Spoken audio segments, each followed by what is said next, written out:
बच्चों इस वीडियो में हम chapter 9 mechanical properties of solids की एनसीईआरटी एक्सरसाइज के क्वेश्चन नंबर 8 से सॉल्व करेंगे। इससे पहले के क्वेश्चंस की वीडियो का लिंक बच्चों आपको डिस्क्रिप्शन में मिल जाएगा और इस चैप्टर के एग्जाम्पल्स की वीडियो का लिंक भी आपको डिस्क्रिप्शन में मिल जाएगा। तो देखते हैं क्वेश्चन नंबर 8।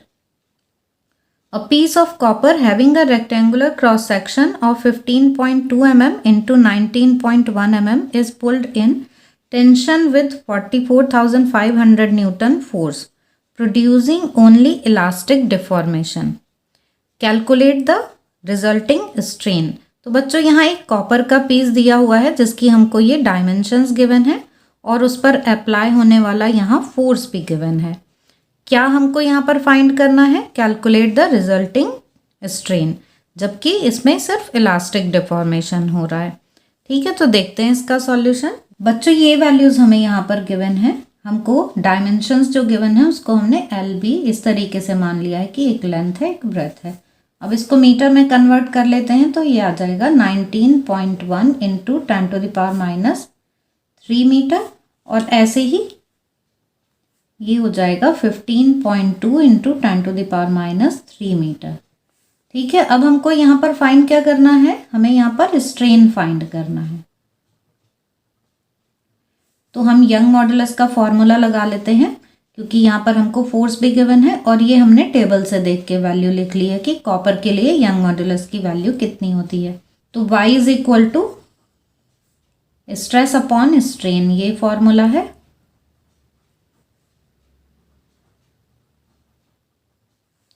और यहाँ जो स्ट्रेस है ये होता है F/A और स्ट्रेन हमको तो कैलकुलेट ही करना है।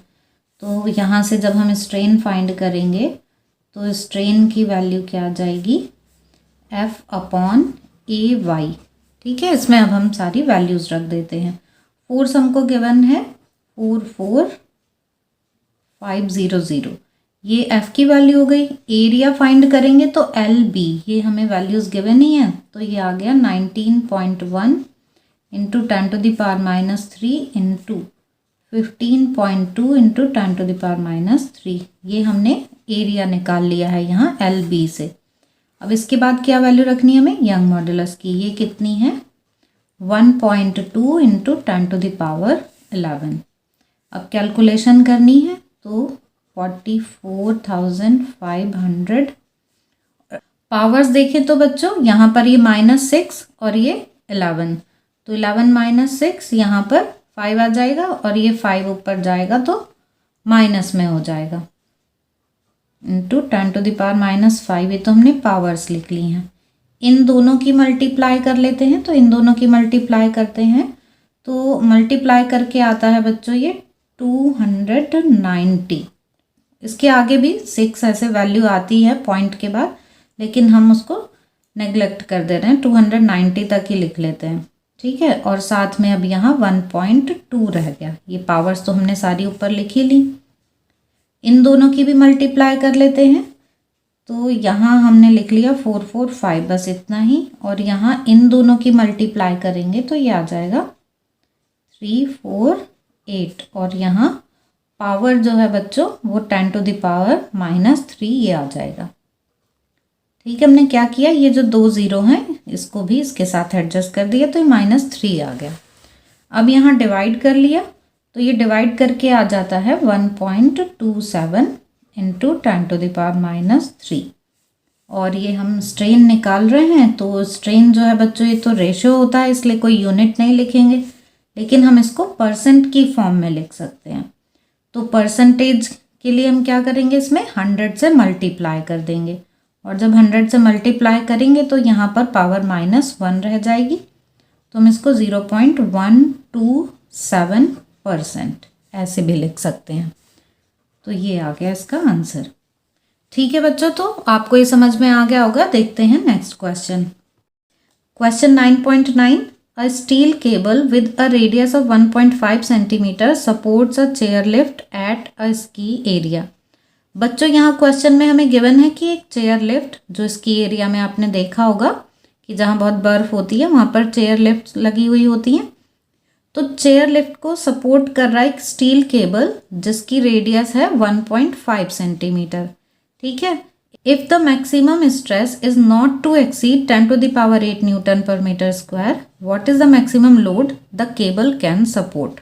अब हमें यहाँ पर गिवन है कि जो उसके लिमिट है स्ट्रेस की वो 10 to the power 8 newton per metre square, इससे ज़्यादा नहीं स्ट्रेस होना चाहिए।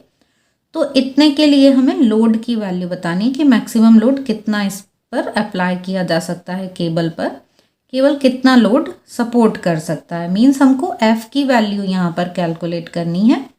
स्ट्रेस गिवन है और रेडियस गिवन है, तो हम एरिया इससे फाइंड कर लेंगे और stress is equal to F upon A से हम एफ कैलकुलेट कर लेंगे। तो इसका सॉल्यूशन देखते हैं।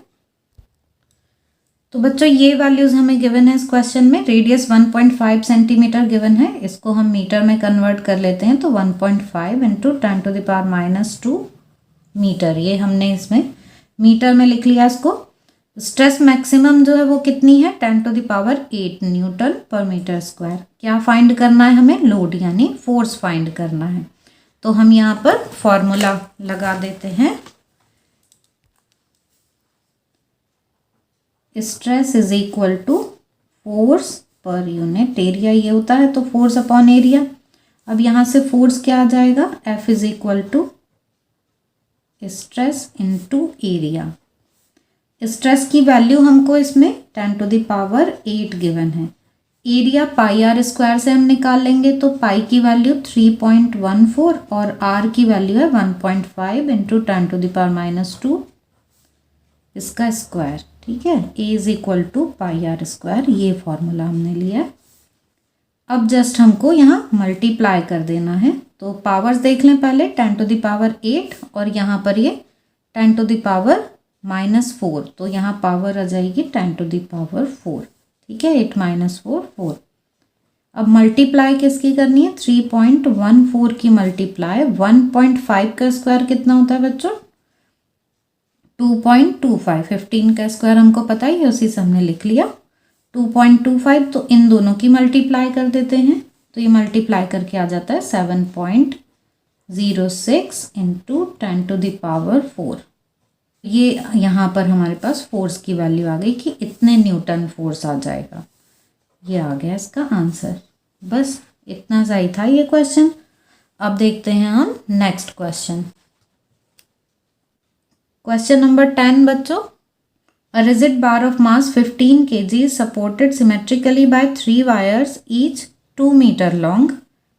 Those at each end are of copper and the middle one is of iron. Determine the ratio of their diameter if each is to have the same tension. बच्चों यहाँ question में हमें गिवन है कि एक बार है जिसका मास है 15 किलोग्राम और इस बार को, इस रॉड को सपोर्ट करने के लिए 3 वायर्स यूज़ किए गए हैं और वो तीनों ही वायर्स जो हैं वो 2 मीटर लेंथ के हैं। और इनमें से जो एंड पर है, मतलब ये हम इसको फिगर से समझ लेंगे कि दोनों साइड जो एंड पर हैं वायर वो तो हैं कॉपर के और जो मिडल में है वायर वो आयरन का है। अब हमको यहाँ पर दूर ये जो वायर कॉपर और आयरन के हैं इनकी डायमीटर्स के रेशो फाइंड करने हैं। अगर इन पर फोर्स सेम लगाई जा रही है तो फोर्स तो यही यहाँ पर एक्ट करेगी, ये जो मास है इसी से ही हम mg करके फोर्स देख लेंगे। तो सेम टेंशन मतलब सेम फोर्स अप्लाई हो रही है, तो उस कंडीशन में हमको डायमीटर्स का रेशो फाइंड करना है। तो देख लेते हैं सॉल्यूशन। तो बच्चों फिगर से समझ लेते हैं हम इसको। हमको यहाँ पर गिवन है कि ये एक बार है जिसका मास है 15 kilogram and 3 wires copper iron copper इस तरीके से इसको सपोर्ट कर रहे हैं कि एंड्स पर जो है वो तो कॉपर वायर्स हैं और मिड में आयरन का वायर है। लेंथ सबकी इनकी 2 मीटर ही है। तो अब यहाँ पर ये जो वैल्यूज़ हैं यंग मॉडुलस की वो कॉपर और आयरन के लिए हमने टेबल से देखकर लिख ली हैं। क्या कैलकुलेट करना है, हमें बोला है इसमें कि ये जो वायर्स हैं इनके डायमीटर का रेशो फाइंड करो, मतलब कॉपर और आयरन की वायर्स के डायमीटर का रेशो फाइंड करो अगर डेल्टा एल की वैल्यू सेम हो, मतलब इलोंगेशन इनमें सेम आए। और यहाँ पर हम देख रहे हैं कि फोर्स भी सेम है, ये तीनों पर 15 किलोग्राम मास की वजह से जो फोर्स लग रहा है वही फोर्स है। मीन्स एफ की वैल्यू एल की वैल्यू और डेल्टा एल की वैल्यू, ये वैल्यूज़ यहाँ पर सेम है। तो इसको नोट कर लेते हैं हम कि in all three same values के लिए हमको क्या फाइंड करना है, डायमीटर्स का रेशो। तो यहाँ हमको ये गिवन है कि F L and delta L same here, ठीक है।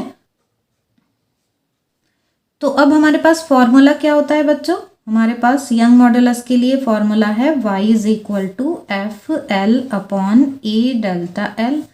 इससे हमें फाइंड क्या करना है, हमें डायमीटर्स का रेशो फाइंड करना है। तो इसी फॉर्मूले को हम क्या लिख लेते हैं, और M G L upon pi r square होता है ना यहाँ पर, तो आर को हम लिख लेते हैं डी अपॉन 2, ऐसे लिख लेते हैं, ठीक है। ए की value pi r square, R को हमने लिखा है डी अपॉन 2, तो ये यहाँ पर इस तरह से लिख लेंगे, और ये डेल्टा एल। तो अब हम देख रहे हैं कि हमारे लिए ये जो फॉर्मूला है y का, वो इन टर्म्स ऑफ डायमीटर आ गया है। तो हमें डायमीटर्स का ही रेशो फाइंड करना है। तो इनका कैसा रिलेशन है, यहाँ पर इनवर्स रिलेशन है। बाकी तो देखें हम, मास सेम है, जी भी सेम है, एल भी सबके लिए सेम है, पाई तो कांस्टेंट है ही, डेल्टा एल भी हमको सेम गिवन है। तो ये सब वैल्यू सेम है, तो सिर्फ हमारे पास क्या बचता है, y और d का रिलेशन।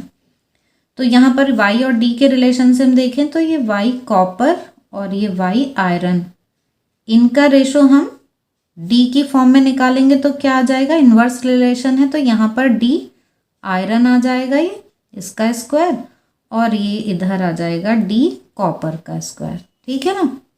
ऐसे इस फॉर्मूले से रिलेशन हमारे पास ये आ गया।